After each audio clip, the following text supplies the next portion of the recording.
Amém, igreja? Diga para o irmão do seu lado, eu e você precisamos responder uma pergunta. E a pergunta é, por que precisamos orar? Esse é o título da nossa mensagem de hoje. E antes de entrar no tema, Efésios 6:18, antes de entrar no tema, eu estava ali pesquisando no canto, não gosto de ficar usando a internet na hora do culto, mas eu pesquisei ali, porque Felipe me falou uma coisa interessante, pastor Felipe, que chamou minha atenção. Esses anos todos eu nunca tive a curiosidade de pesquisar a origem desse hino, porque ele vive. E o pastor Felipe me disse, o senhor sabe, pai, a origem? Aí eu fui pesquisar e confirmei. Um casal cristão dos Estados Unidos, na década de 70, vários lugares do mundo em guerra, Estados Unidos envolvido na guerra do Vietnã, protestos, crise social, ameaça de guerra da Rússia com os Estados Unidos, por causa da crise dos mísseis lá em Cuba e tudo. O mundo cheio de insegurança, com medo da Terceira Guerra Mundial.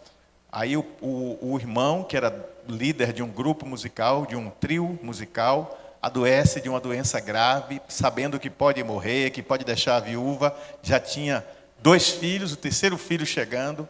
Ela teve uma gravidez complicada. E em meio a tudo isso, eles ficaram incertos e dizendo, vale a pena trazer um filho ao mundo? Um mundo desse jeito, não é muito diferente do que a gente está vivendo hoje. E aí o que eles fizeram? Eles foram orar. E quando eles foram orar, o Senhor falou ao coração deles o que está nessa letra. Porque Ele vive, mesmo com esse cenário todo, eu posso crer no amanhã. Então é interessante conhecer a origem das músicas, né? Porque faz a gente entender com maior profundidade o porquê das coisas. O homem que escreveu aquela música, manso e suave, ele vivia em crises de depressão, ele vivia crises terríveis. E numa dessas crises ele escreveu essa música. E aí um famoso pregador recebeu a visita dele quando estava morrendo. E esse pregador era Moody, o maior pregador do século XIX. O nome dele era William. E ele disse, Will, eu trocaria todas as pregações que eu fiz pelo privilégio de compor essa música. Porque se converteram mais vidas com as minhas pregações por causa dessa música do que pela pregação propriamente. Nunca subestime o tamanho do que Deus pode fazer através da vida de alguém que ora. Vira para a pessoa do lado e diga assim, você ora, irmão? Tem alguém que ora aqui? Está havendo tanta distorção em torno do significado e do propósito da vida de oração, que eu já não sei mais o que é que as pessoas estão de fato buscando, se é a glória de Deus ou o reconhecimento próprio. Efésios, capítulo 6, versículo 18. Acharam? Orem em todo tempo, no Espírito, com todo tipo de oração e súplica. E para isso, vigiem com toda perseverança e súplica por todos os santos. E orem também por mim, para que no abrir da minha boca me seja dada a palavra, para com ousadia tornar conhecido o mistério do Evangelho, pelo qual sou embaixador em cadeias, para que em Cristo eu seja ousado para falar como me cumpre fazer. E para que saibam como estou e o que estou fazendo. Paulo, apóstolo de Jesus Cristo, foi preso por causa do Evangelho. Paulo cumpriu prisão domiciliar durante 2 anos. Nesses anos, em cada visita que ele recebia, ele engrandecia o nome do Senhor, ele proclamava o nome de Jesus através da proclamação do Evangelho da Paz. Paulo, um homem de grande cultura, um homem de uma capacidade intelectual extraordinária, que foi criado intelectualmente aos pés de um sábio da antiguidade chamado Gamaliel. Paulo, um grande conhecedor da teologia judaica, um grande conhecedor da filosofia grega, um homem de grande informação histórica e social.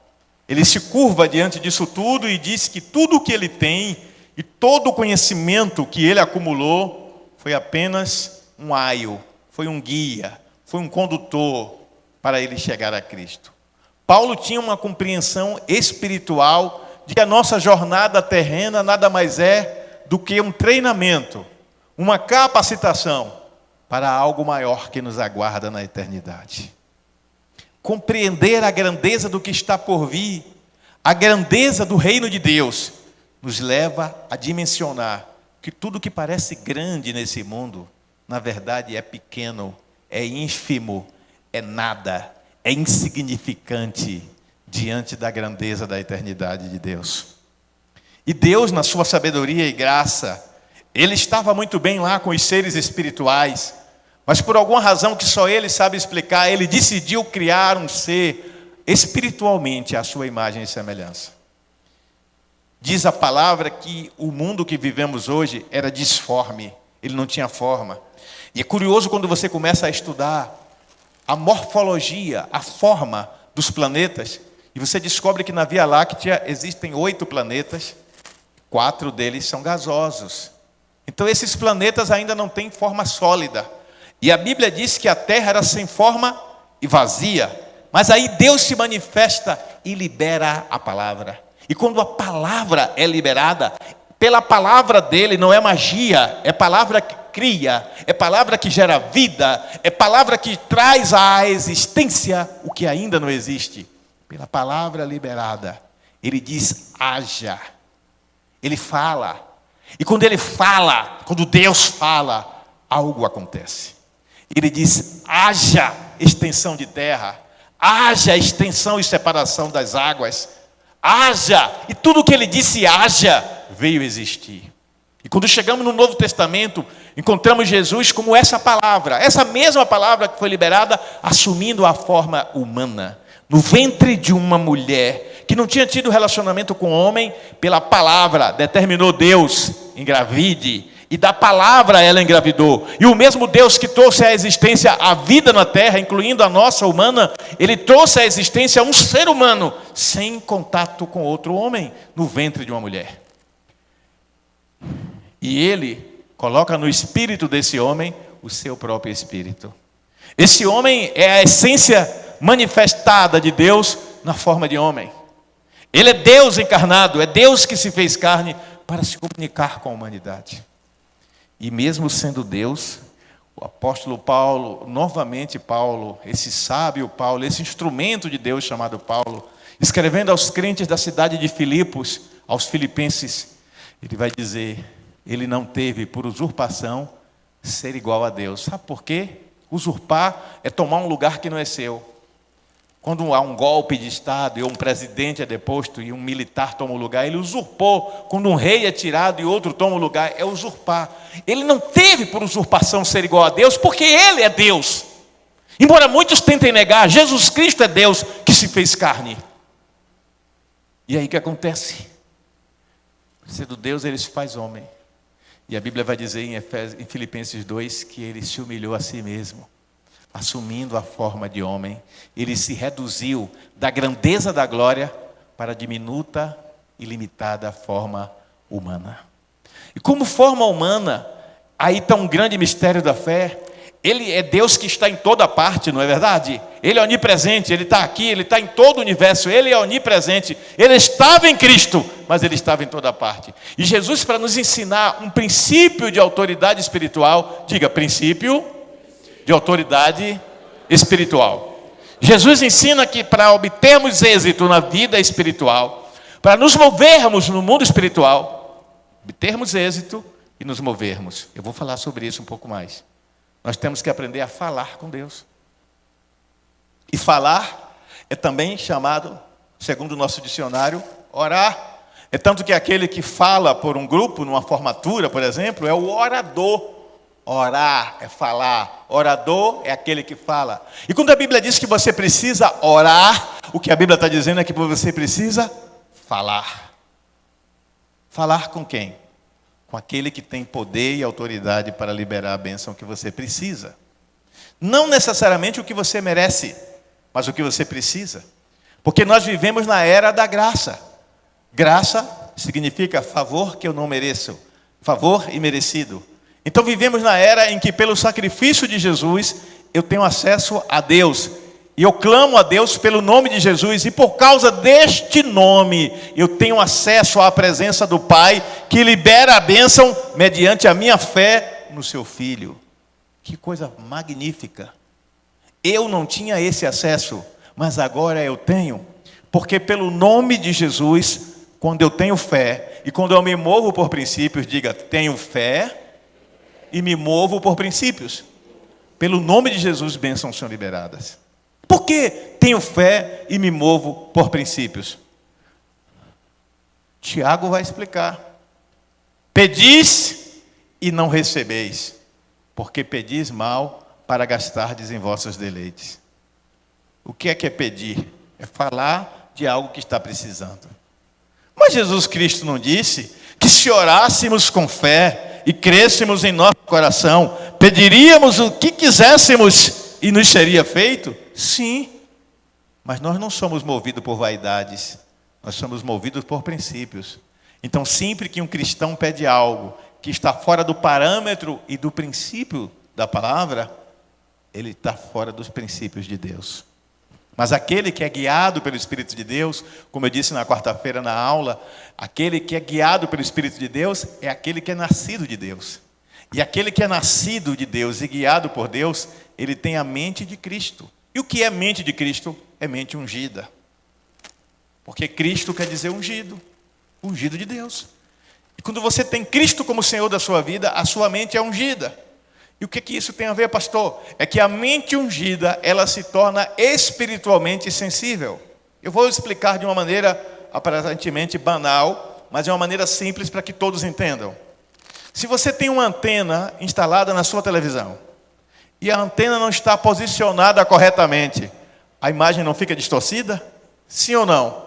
Aí você vai lá e mexe na antena e coloca a antena numa posição correta em que ela capte a imagem, e a imagem fica perfeita e limpa.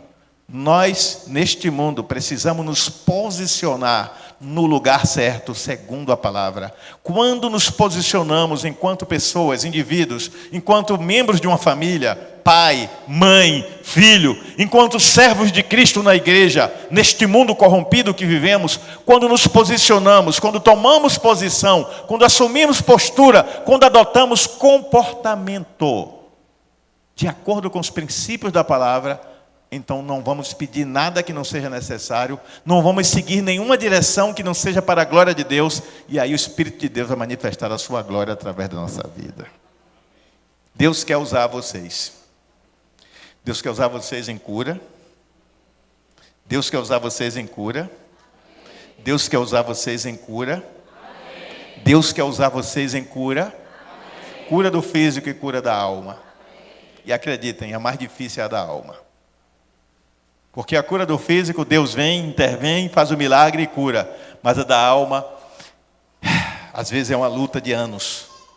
Você vai lá, ajuda a pessoa, daqui a pouco a pessoa cai de novo, você vai lá, ajuda, ela cai de novo, e você não pode desistir.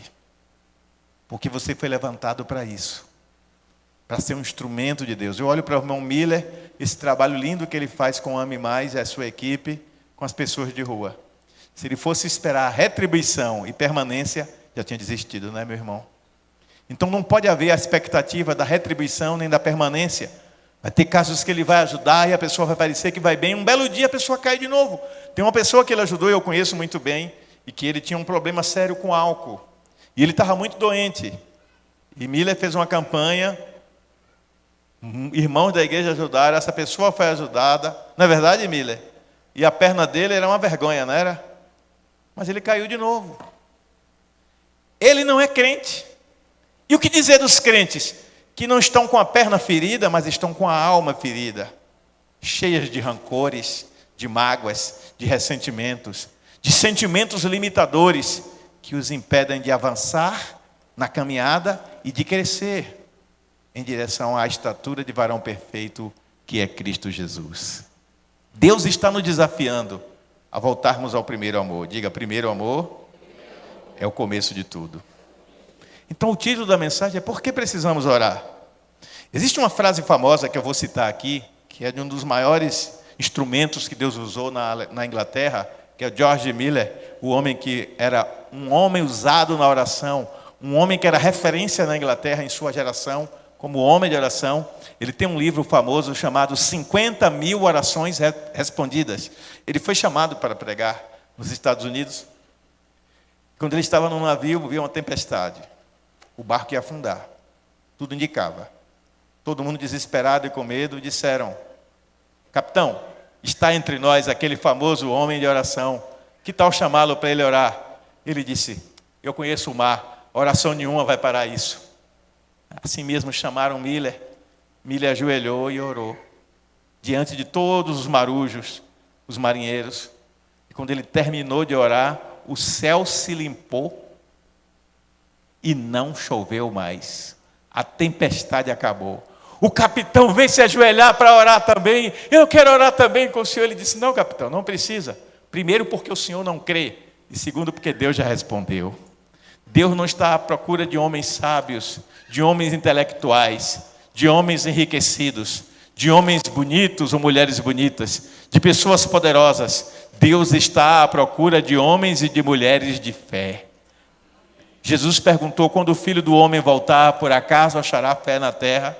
Estamos tão presos a conceitos humanos bem elaborados e que julgamos importantes, porque a maneira como fomos gerados intelectualmente é para valorizar essas coisas. Não que as devamos desprezar, mas infelizmente estamos supervalorizando mais a cultura e o conhecimento do homem do que a revelação de Deus. A cultura e o conhecimento do homem vai ficar aqui. Você que tem um mestrado, um doutorado, um pós-doutorado, uma pós-graduação, uma graduação, esse seu conhecimento é importante para o exercício de uma boa profissão aqui na Terra, e louvado seja Deus por isso. Mas não coloque isso como a coisa principal da sua existência. A coisa principal da sua existência é a sua intimidade com Deus. Porque a sua intimidade com Deus vai revelar duas coisas fundamentais. Primeiro, quem você é.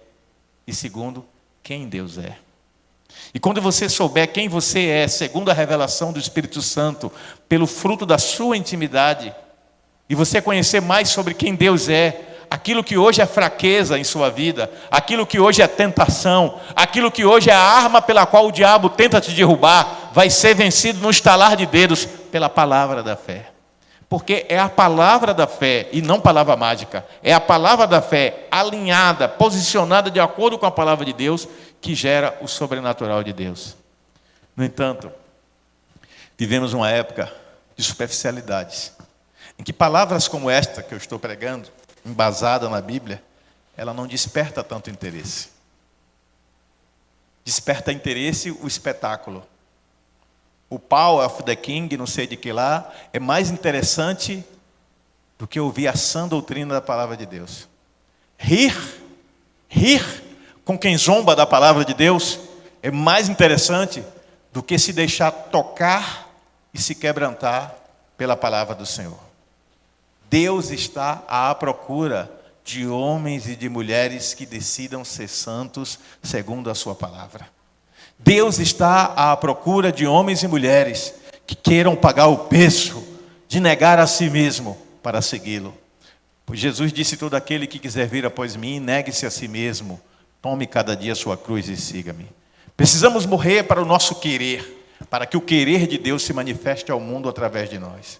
Deus continua sendo Deus, mas Ele, para se manifestar na terra, precisa de homens e de mulheres dispostos a serem os vasos, os instrumentos. E muitas vezes, queridos, isso requer coragem. Dependendo do ambiente onde você convive, do ambiente onde você mora, onde você trabalha, da vizinhança que você tem, das pessoas com quem você se relaciona, dos posicionamentos e escolhas de vida que essas pessoas fizeram, você vai ter que ser muito forte e corajoso, muito firme na sua fé, para tomar posição bíblica correta, sem necessariamente ser agressivo. Você não precisa ser grosseiro e agressivo. Você só precisa ser firme e coerente com a fé que um dia você abraçou. Você não precisa aceitar as coisas que esse mundo diz que são corretas, só porque é politicamente correto. Você não precisa estar alinhado e de acordo com aquele que está no pecado, só porque ele te oferece alguma vantagem por você calar a boca. E se por um lado você não pode ser grosseiro, por outro lado você não pode ser omisso, porque Deus te colocou como a sua boca, como atalaia. Talvez aquela vida não seja ainda transformada porque faltou alguém com coragem para ser o vaso de Deus, a boca de Deus na vida daquela pessoa. E quem sabe, se a boca de Deus na vida daquela pessoa não vai ser você. Então George Miller disse: Satanás não teme o ativismo religioso, nem a eloquência dos púlpitos. Ele teme o crente que ora. Por isso, o maior esforço de Satanás é nos manter afastados da vida de oração. Vida de oração muda tudo. E é sobre isso que eu quero falar. E eu dividi aqui alguns tópicos para ficar mais claro de entender. O primeiro tópico é que precisamos de oração porque o mundo está em crise. E a oração é a nossa resposta. Você vê na televisão reuniões e mais reuniões de políticos do município, do estado, do país, do mundo, para resolver as crises locais, regionais, nacionais e globais. Você vê encontros que são promovidos para discutir questões importantes, como a proliferação de armas, a questão da fome, a questão ambiental, climática e etc. A economia mundial está vivendo um momento de ebulição e de crise por algumas decisões que foram tomadas por alguns países ditos poderosos, como Estados Unidos, China e outros. Muitas pessoas estão inseguras, muita gente está perdendo dinheiro, gente perdendo emprego. Isso está trazendo inquietação. E você vê que as pessoas buscam respostas. Mas de que adianta promover mudanças externas se a principal mudança é a interna? E a mudança interna, ela é operada por Deus quando Ele encontra lugar na vida do homem. Eu gosto de citar o exemplo de Nelson Mandela. Nelson Mandela foi criado num ambiente cristão, mas Nelson Mandela entrou no caminho do terrorismo para lutar por uma causa até que era justa, a defesa do seu povo negro, embora não concorde com luta armada. Ele foi preso por quase 30 anos. E nesses 30 anos ele voltou aos princípios que ele tinha deixado lá para trás. E quando ele volta a governar o seu país, governa o seu país como presidente, todo mundo pensava que ele ia se vingar dos brancos que oprimiram os negros. Mas ele promove a reconciliação. Ele diz: chega de guerra, é tempo de paz. E ele faz um grande governo na África do Sul, porque ele se deixou mover por princípios. Ele não foi perfeito, cometeu as suas falhas, mas ele deixou que os princípios motivassem a sua vida. Do mesmo modo que aquele político que já morreu fez isso, outros homens de Deus também fizeram. Quando Gana, o país africano, Gana, decidiu ficar independente da Inglaterra, fizeram uma grande reunião e alguns queriam pegar em armas. Alguns queriam ir para a luta, matar. Mas um homem de Deus levantou e disse: nós vamos vencer sem precisar de armas. Nós vamos pelo caminho do diálogo. O mesmo aconteceu com Gandhi, na Índia. Gandhi não era cristão, mas em várias falas dele, ele disse que muitos princípios que ele adotou na sua vida, ele aprendeu com o cristianismo. Ora, se esses homens envolvidos em lutas humanas foram capazes de desenvolver essa compreensão, por que nós, homens e mulheres que dizemos ser homens e mulheres de Deus, vivemos em um mundo que está em colapso moral, como diz 2 Timóteo 3,15, em colapso espiritual e em colapso familiar, e não decidimos dobrar os joelhos e orar por isso?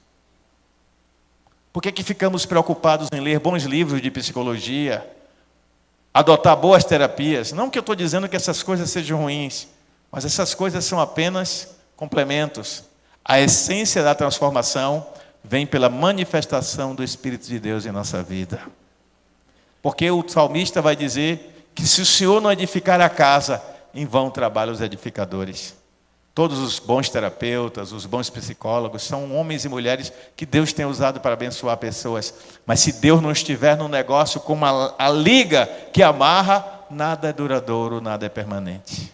Tudo que é humano é passageiro, mas aquilo que é divino, isso permanece para sempre. Então, desculpe-me, se o mundo está em colapso moral, colapso espiritual, colapso familiar, o mundo todo está colapsado. Está em colapso, está quebrado. O mundo está quebrado. E nós precisamos de uma cola que una. E o que é capaz de unir?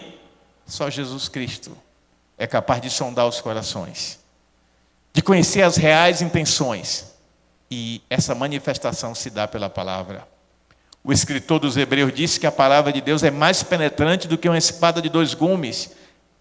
Ela vai no fundo da alma. Ela separa alma e espírito.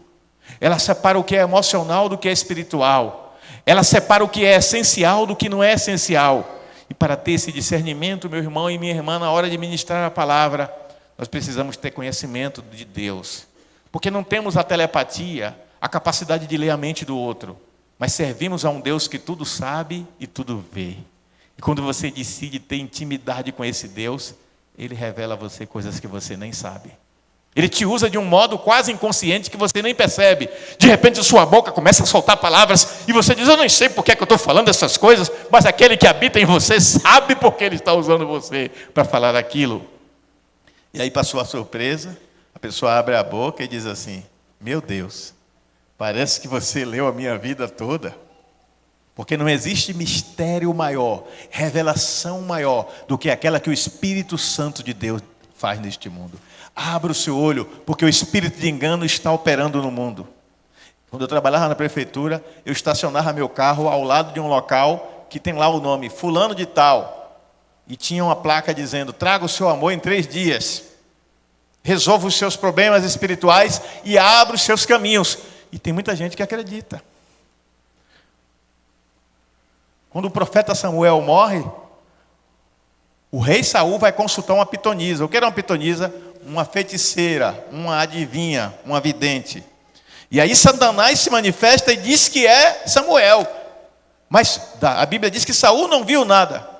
Quem viu foi a mulher. E a mulher falou com uma voz que enganou Saul. E Saul se deixou enganar. E você, crente, pode se deixar enganar pelas vozes de engano deste tempo, deste século, desse mundo.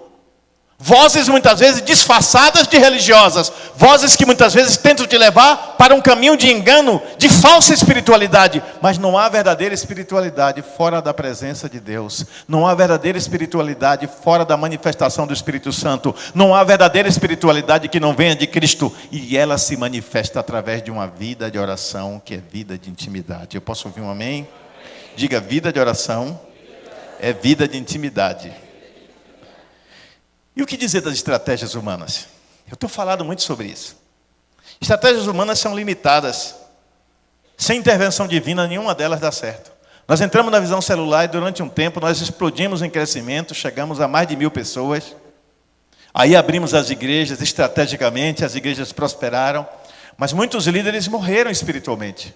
Alguns estão no mundo. Esses dias encontrei uma pessoa que já foi líder de célula em nossa igreja. E a pessoa estava bebendo. Está no mundo. Outros estão em outras igrejas, outros estão na nossa própria igreja, outros estão em casa, não congregam em lugar nenhum, estão desistindo porque se frustraram, porque acreditaram que iam vencer pela estratégia, iam vencer pela força do seu braço, mas não estavam ainda aptos espiritual e emocionalmente. E nós, enquanto líderes, também falhamos ao não perceber isso. Faltou-nos, na minha opinião hoje, mais oração. A estratégia não é ruim. Ganhar almas não é uma escolha, é uma obrigação do crente, porque Jesus nos deu essa ordem em Mateus capítulo 28, ide por todo o mundo e pregai o evangelho a toda criatura, todo aquele que crê será salvo, aquele que não crê será condenado. E Ele nos mandou ensinar a guardar todas as coisas que Ele nos tem ordenado, até que Ele volte. E Ele disse que não iríamos agir na nossa força. Ele começa dizendo, todo o poder me foi dado no céu e na terra. E a palavra poder ali, exousia, significa um poder delegado. Deus delegou esse poder a Ele e Ele delegou à igreja, como diz o livro de Efésios capítulo 1. Deus entregou a Jesus, Jesus entregou à igreja. E pelo nome de Jesus, a igreja faz o milagre acontecer. Mas por que esse milagre não está acontecendo? Porque somos seres humanos. E como eu preguei há pouco tempo sobre Elias, que foi um homem de Deus, um homem que fazia cair fogo do céu, mas que deixou que as suas emoções falassem mais alto. E quarta-feira iniciamos um estudo sobre o Espírito Santo e as emoções, e vamos continuar na próxima quarta. Convido vocês, está no meu Instagram, @pastor Teobaldo, o estudo está lá. Primeira parte. Elias se deixou trair pelas emoções. Porque quando você é um homem de Deus, uma mulher de Deus que ora, mas por algum momento você se deixa levar pelas emoções, você não vigia na oração, seja você o homem mais santo sobre a terra, seja você um pastor, um bispo, um apóstolo, um líder, um crente consagrado, não importa quem você seja, 1 minuto de vacilo e tudo vem abaixo. Davi era um homem cheio do Espírito Santo, era um homem de Deus, vacilou uma única vez e caiu. Moisés, homem escolhido por Deus, vacilou uma vez, não pôde entrar na terra prometida. A Bíblia está cheia de exemplos que cometeram vacilos, e cometeram vacilos por se distrair com outras coisas. Não se distraia. Vida de oração gera intimidade, intimidade gera conexão, conexão gera revelação, revelação mostra o propósito, e quando você conhece o propósito e se move por ele, ninguém te detém, porque você não se move por si mesmo, você se move para a glória de Deus. Desejos carnais, desejos pecaminosos, eles permeiam a alma de todos nós. Seja em que área for, uns têm ganância por dinheiro, outros têm sede de poder, outros têm apetite sexual descontrolado, outros são compulsivos nas suas reações emocionais. Cada um tem a sua manifestação, mas o Espírito Santo de Deus vem e começa a agir na vida daquele que ora, daquele que tem intimidade. Ele vai acalmando o coração. Ele vai revelando o plano. Ele vai revelando o propósito. Ele vai dizendo à sua alma: ei, deixa de agonia. Eu estou no controle de tudo. Mas Senhor, olha, quieto. Olha o mar, Senhor. O que vamos fazer? E aí Deus responde a ele, a Moisés: por que oras a mim? Faça o que eu mandei. Diga ao povo de Israel que marche. Do mar cuido eu. Toca no mar, ele toca. Com o quê? Com o cajado. Símbolo de quê? Autoridade. Quem deu autoridade a ele? Deus. Então não foi Moisés que abriu o mar vermelho. Quem abriu o mar vermelho foi Deus. Davi vai, encontra o gigante afrontando a ele, o Deus de Israel. E quem esse circunciso pensa que é para afrontar o Deus de Israel, o Senhor de toda a terra? E Davi diz: eu vou enfrentá-lo. Deus está à procura de Davis nesta oração, nesta região, nesta cidade, nesta nação, nesse tempo. Davi recolhe a arma mais insignificante que pode existir, pedras, e não foram pedras grandes, foram pedrinhas. Ele põe 5 pedrinhas, e quando ele pega as 5 pedrinhas, ele olha diante dele um homem de 2,90 metros aproximadamente, porque ele media 6 côvados de altura, e um côvado é a distância entre esse dedo maior e o cotovelo, variando entre 2,90 a 3 metros de altura. Davi era um menino baixinho, adolescente, era um adolescente, desafiando um gigante que causou medo em todo mundo. Saul tremeu de medo, se borrou todo de medo daquele gigante e fugiu. Todo o exército de Saul tremia diante de Golias. Vocês querem dizer para mim que Davi não teve medo? Teve sim. Mas Davi, ele tinha medo, mas ele também era valente. Valente não é aquele que não tem medo. Valente é aquele que mesmo com medo encontra coragem e força para seguir em frente. E Deus quer nesta geração, através da vida de intimidade, levantar uma geração de homens e mulheres valentes. Davi joga a pedra bate na testa de Golias, e Golias cai para frente. Como é que ele cai para frente? Se bateu, ele devia cair para trás, porque não foi Davi que derrubou Golias. Aquele todo-poderoso só queria um instrumento para a sua glória. Davi joga a pedra e ele empurra. Se caísse para trás, a glória era de Davi, mas ele caiu para frente, porque quem o derrubou, ele é que é o dono da glória. Deus quer usar você. Vida de oração, vida de intimidade, vida de poder. Deus quer te usar na sua família. Deus quer te usar para mudar a sua história familiar. Deus quer te usar para mudar a sua história financeira. Deus quer te usar para mudar a tua história em todas as áreas. Mas você precisa ser um homem de oração, uma mulher de oração, ter intimidade com Deus. Não é para ostentar na internet. Não é para se exibir, para se amostrar, para todos dizerem, veja o quanto ele ou ela é espiritual. É na tua guerra secreta, no teu quarto secreto, que o teu Deus te vê e te ouve, e te recompensa, segundo a sua graça.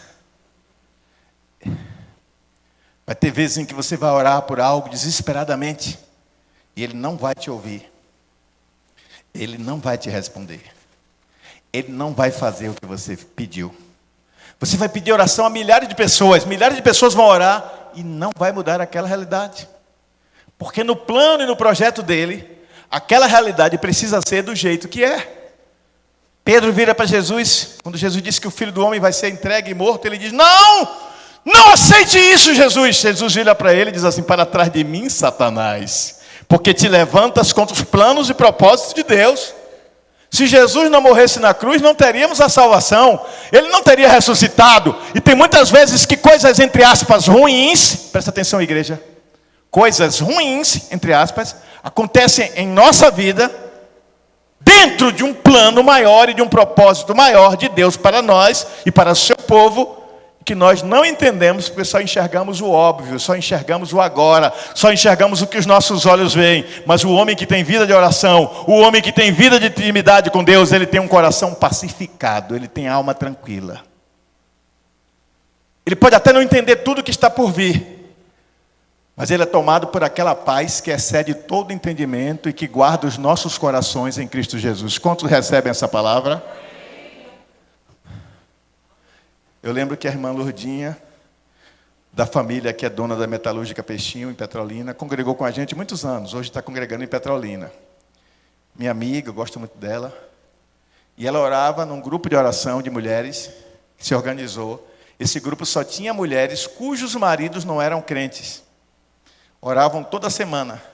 Aí foi convertendo, não foi, Isa? Converteu o primeiro, converteu o segundo, converteu o terceiro, e a irmã Lourdinha se queixava, agoniada. Ela dizia, meu Deus, se converte o marido de todo mundo, só Zé que não se converte. Zé era o esposo dela, que Jesus já levou e levou salvo. Seu Zé, dono da metalúrgica, ele chegava lá e pregava o evangelho. Ele vinha todo culto, viu? Todo domingo. Ele pregava o evangelho para os funcionários. Ele tinha um funcionário dele que estava lá aprontando, fazendo coisa errada. Ele chamou e disse, homem, tome vergonha nessa cara, rapaz, se endireite. Procure uma igreja evangélica. Entregue a vida a Jesus e vá consertar a sua vida. O cara foi e se converteu. Ele já pregava sem ser crente. A unção da oração da irmã já estava sobre ele. Aí ele descobriu uma doença que terminou levando a vida dele. E antes dele partir, ele entregou a vida a Jesus. Qual é o propósito de Deus? É que você seja cada dia mais parecido com o seu Filho Jesus Cristo. E qual era o segredo de Jesus? Ele orava e orava muito. Diga, Jesus orava e orava muito. Orar não era um hábito apenas para Jesus, era uma necessidade devocional. Era uma questão de sobrevivência. Há vários relatos que Jesus se retirava para lugares isolados e orava. Ele tinha intimidade com Deus. E a intimidade da oração trazia equilíbrio nas suas emoções. Você quer ter equilíbrio nas suas emoções? Sabe aquele remédio que você disse que é o único remédio que acalma você? Ele é importante. Mas eu te digo que existe um remédio muito maior, que é a doce presença do Espírito Santo, trazendo a paz que excede todo entendimento. Esse remédio só serve se você tomar com oração. Você toma um comprimido, você bebe com água. Esse remédio, que é a manifestação da paz que excede todo entendimento, ele vem pela vida de oração. E ele não é mágico, é um processo. Diga, processo. É uma continuidade. Não termina nunca. Quanto mais vida de oração você tem, mais vida de oração você quer. Eu oro, irmãos. E eu não oro pouco, não. Mas eu não oro para me exibir. Sou eu e Deus. Todas as dificuldades que eu enfrento, eu apresento a Deus em oração.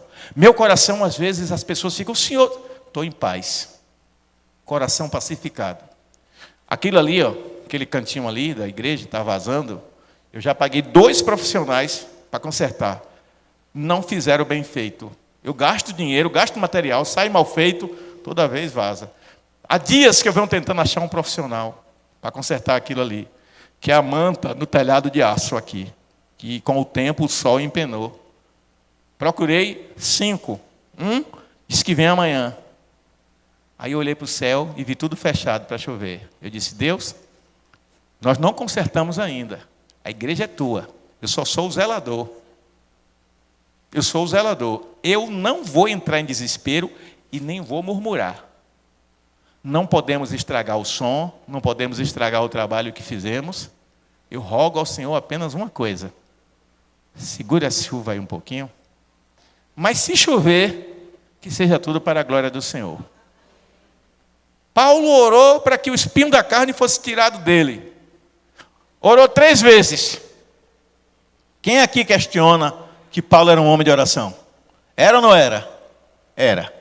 Mas 3 vezes o Espírito Santo disse, a minha graça te basta. Tem momentos em que Deus diz sim, tem momentos em que Deus diz não. Tem momentos em que Deus diz espere. E tem momentos em que Deus vai dizer, a minha graça te basta. Eu não vou te explicar o porquê disso, apenas aceite. Quando lançamos um olhar de fé, buscamos as soluções humanas que estão ao nosso alcance, mas a nossa esperança não se firma nisso. A nossa esperança firma-se no Rei da Glória, no Pai da eternidade, no Príncipe da paz. Eu posso ouvir um amém? Então, o primeiro motivo pelo qual nós devemos orar é que o mundo está em crise e precisa de respostas. E sem a oração, a igreja se torna irrelevante, sem significação para esse mundo, sem importância. Mas com oração, ela se torna irresistível. Vocês pensam que é difícil lotar 3, 4 cultos uma igreja dessa? Não é não. Porque quem atrai as almas é o Espírito Santo. Mas o Espírito Santo primeiro está à procura de homens e de mulheres que se permitam ser usados por Ele na sua plenitude. Quem quer ser essa pessoa? Quem quer ser essa pessoa? Há mais de 100 anos atrás, um pregador falou isso em um culto. O mundo está esperando, disse ele, por um homem que se coloque totalmente nas mãos de Deus. E Deus irá surpreender o mundo através desse homem. Quem é este homem? Ele está aqui? Aí um jovem se levantou lá no fundo e disse, eu serei este homem. Mandaram ele se sentar e ainda chamaram ele de arrogante. Ora, se perguntaram se tinha alguém ali disposto a ser esse homem, por que agora ele é arrogante? Porque ele respondeu ao chamado. O jovem foi para casa, não disse nada, dobrou os joelhos e a partir daquele dia ele decidiu uma coisa. Se eu trabalho 8 horas por dia para me sustentar no mundo físico, eu vou passar 8 horas na presença de Deus. 4 horas lendo a Bíblia e 4 horas orando. E hoje o mundo todo reverencia o maior pregador do século XIX, Dwight Louis Moody. Um homem que tinha vida de oração, mas não foi por acaso. Ele conta que uma vez ele ia a uma reunião de mulheres muito santas, mulheres cheias do Espírito Santo, mulheres muito espirituais, e elas perguntaram para ele, irmão, você já recebeu aquele poder especial do Espírito Santo? Aquele poder que diferencia, que faz você pregar com autoridade? Ele disse, que poder é esse? Venha cá, nós vamos orar por você. E essas mulheres santas, mulheres de Deus e de oração, impuseram a mão sobre ele, e oraram com tamanha autoridade, que ele disse que quando ele saiu daquele lugar, ele saiu tomado de uma intrepidez, de uma ousadia, de uma coragem, e se tornou o maior ganhador de alma dos Estados Unidos do século XIX. Dizem que Deus deu a ele uma voz tão potente que se ele vivesse hoje, ele não precisaria de microfone. Deus está atrás de homens e de mulheres que ele possa usar. No lugar onde trabalha, no lugar onde mora, no lugar onde convive. Você só precisa ter vida de intimidade para que Deus te dê as estratégias. Diga, Deus, dá-me as estratégias para glorificar o teu nome. Amém?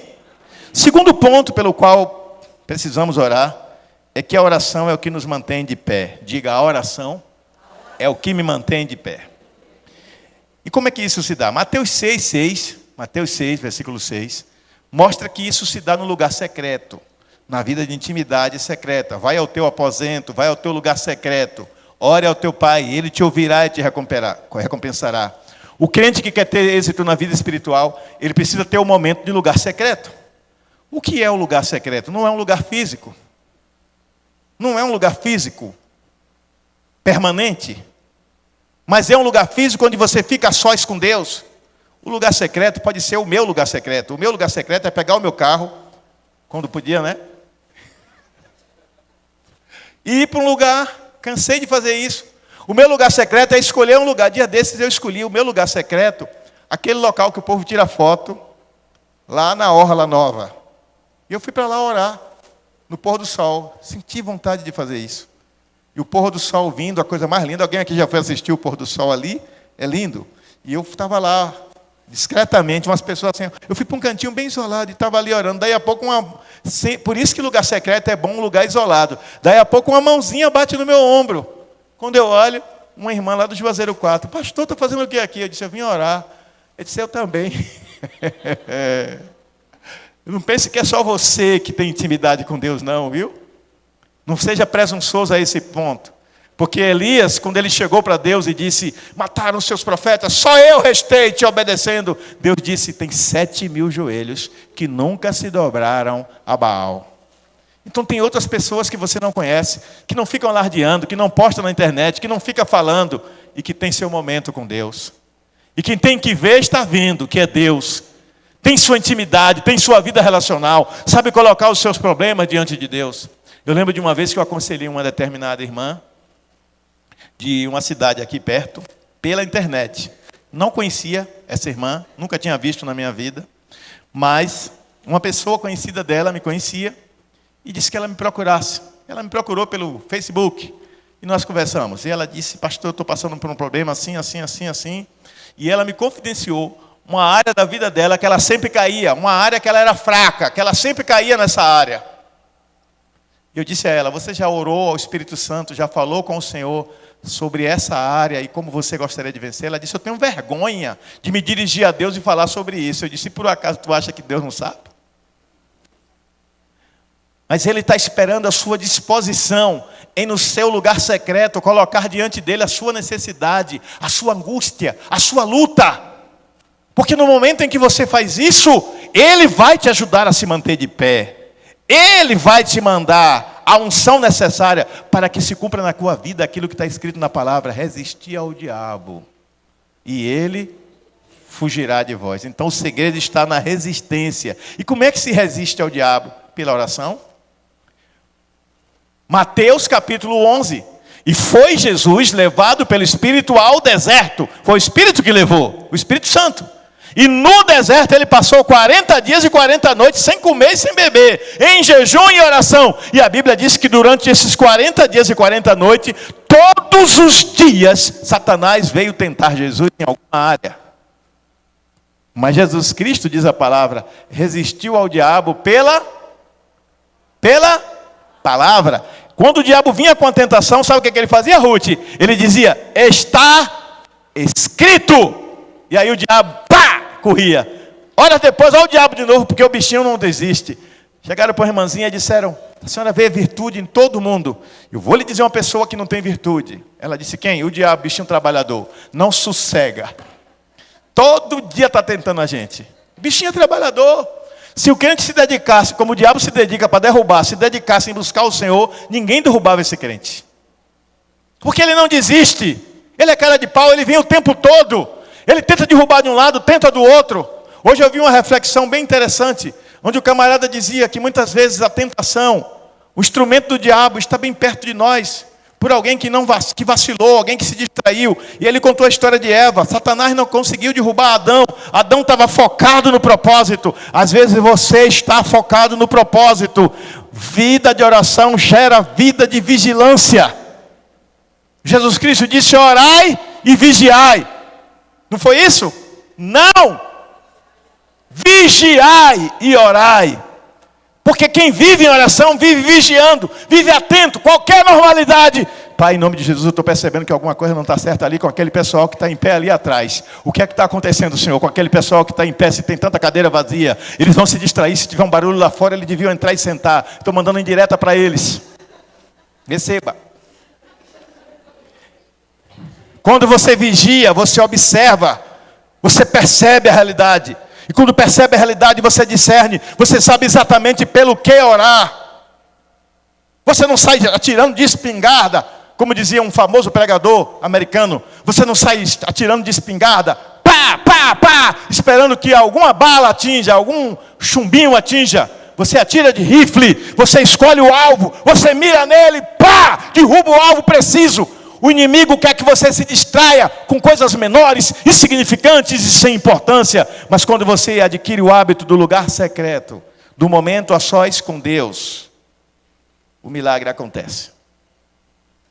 A falta de oração também, ela enfraquece a fé e favorece a queda. Mateus 26, 41 vai falar sobre isso. Eu vou mandar depois esse esboço para o grupo da igreja, não se preocupem. Vou mandar para o grupo da escola bíblica também. Por que isso? O crente que não ora, gente, ele vai ficando fraco. Ele vai ficando tísico. Espiritualmente magrelo, sem força, sem ânimo. Sem poder de reação. É como uma rã que caiu na panela de água morna e ficou lá dentro. E as pernas ficaram dormentes. E quando começa a ferver, ele quer ter força para lutar, ele não tem. É por isso que esse crente fraqueja e cai, desvia. Ele senta aqui na frente. Aí ele começa a sentar ali atrás, no meio. Daqui a pouco ele está sentando lá atrás. Até o dia que ele nem vem mais. Primeiro porque ele tem vergonha. Vergonha da igreja, vergonha de Deus. Vergonha dele mesmo. Segundo que ele não vê mais sentido e propósito em vir à igreja, porque a palavra não atinge mais ele, não toca mais ele, não emociona mais ele, não atinge a sua espiritualidade. Ele sente um vazio, um oco dentro de si. Ele é movido pelas paixões da carne e não mais pelas paixões do Espírito. Até porque o que chamamos de paixão do Espírito é a manifestação do poder de Deus em nossa vida. Mas eu tenho uma boa notícia para lhes dar. Nem tudo está perdido. A chama que está se apagando pode ser reacesa. Basta você querer. Comece buscando hoje mesmo a Jesus no seu secreto. Conte a Ele os seus problemas, as suas intimidades, as suas lutas, as suas fraquezas. Fale para Ele das suas quedas, das suas inclinações.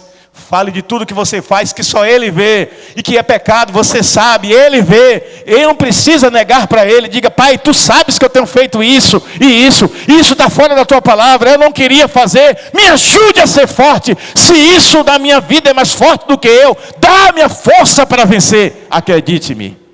Ele te dará. Porque o Deus que você serve é Deus de poder, é Deus de resposta, é Deus de misericórdia, é Deus de compaixão, é Deus de resolução, é Deus presente no tempo da angústia. A outra coisa que nós temos que observar sobre essa questão de se manter de pé é que Satanás sabe disso. Que se você buscar em oração, você vai ficar de pé. E por isso ele cria lutas, distrações, coisas que fazem parecer aos seus olhos que são importantes, mas não são. Qual é a coisa mais importante? É estar no centro da vontade de Deus. Mas para eu estar no centro da vontade de Deus, eu preciso conhecer qual é a vontade de Deus. E a vontade de Deus é conhecida através da vida de oração. Então o diabo começa a me dar lutas no trabalho, um colega começa a atrapalhar a minha vida, me perseguir, me dá luta dentro de casa, no ambiente da família, me dá luta na minha vida financeira, me dá luta na minha saúde, no corpo, ou em alguém da minha família. O diabo começa a criar situações para me distrair, como ele fez com Adão. Adão estava focado, ele não atingiu Adão.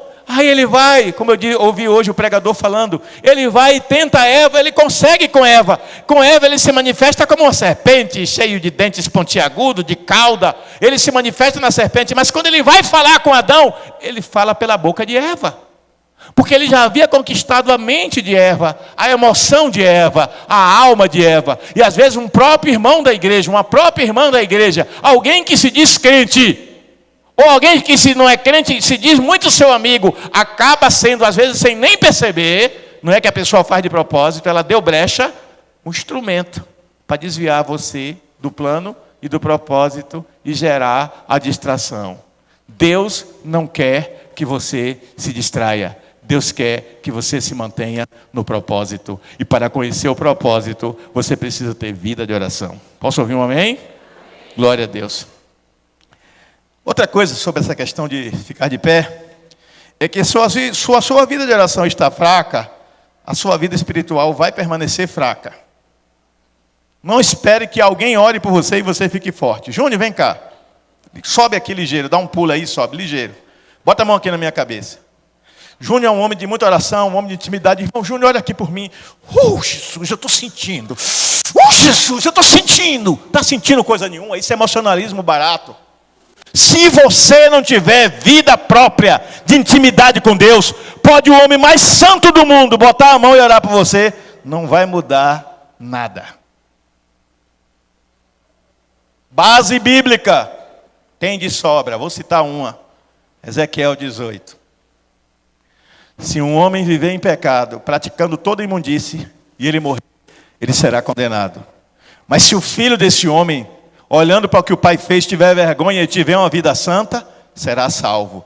Mas se o neto daquele homem, filho desse que teve uma vida santa, decidir viver uma vida de pecado igual ao avô, não será salvo. Nunca mais se dirá em Israel: os pais comeram uva verde e a boca dos filhos embotaram. Cada um será responsável por suas próprias escolhas.